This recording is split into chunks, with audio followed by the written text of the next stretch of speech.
Audio Jungle.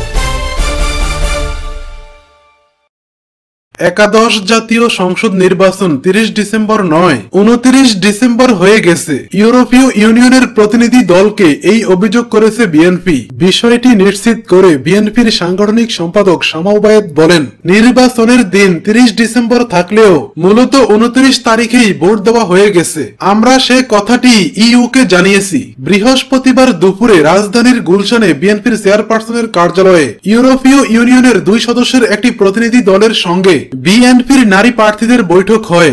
বৈঠক শেষে শামা ওবায়েদ সাংবাদিকদের বলেন, নির্বাচন নিয়ে আন্তর্জাতিক গণমাধ্যমে যেসব এসেছে, জাতীয়ভাবে প্রকাশিত হয়েছে এবং বিদেশি পর্যবেক্ষকরা বিভিন্ন কেন্দ্রে ঘুরে যে চিত্র দেখেছেন ওইসব বিষয়ই আমরা তুলে ধরেছি।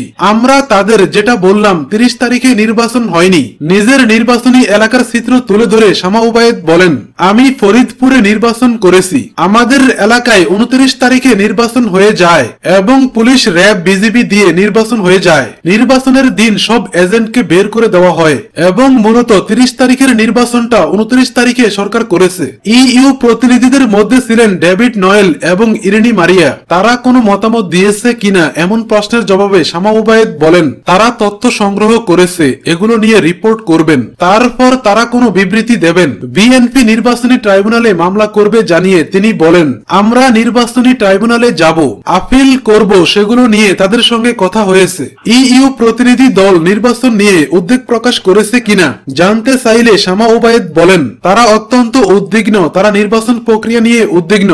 তারা যেহেতু ইউরোপীয় ইউনিয়নের প্রতিনিধিত্ব করছেন, তারা তো ওভাবে কথা বলতে পারেন না, কিন্তু তারা অবশ্যই উদ্বিগ্ন। ইউরোপীয় ইউনিয়ন থেকে আসা টেকনিক্যাল টিম গত 1.5 মাস ধরে ঢাকায় আছে। ইলেকশন প্রসেস নিয়ে তারা কাজ করেছে। বিএনপির নারী প্রার্থীদের সঙ্গে কেন ইইউর বৈঠক, এমন প্রশ্নে শামা ওবায়েদ বলেন, ওনারা বিশেষ করে আমরা যারা নারীরা বিএনপি থেকে নির্বাচন করেছিলাম তাদের সঙ্গে কিছু কথা বলতে চেয়েছেন। নির্বাচনের ব্যাপারে আমাদের প্রার্থীদের অভিজ্ঞতা কি, নির্বাচনে কি ঘটেছে সেগুলো নিয়ে কথা বলতে চাচ্ছিলেন। আমরা আমাদের অভিজ্ঞতার কথা তাদের জানিয়েছি। এ সময় বিএনপির প্রার্থীদের মধ্যে রুমানা মাহমুদ, জেবা আমিন খান উপস্থিত ছিলেন।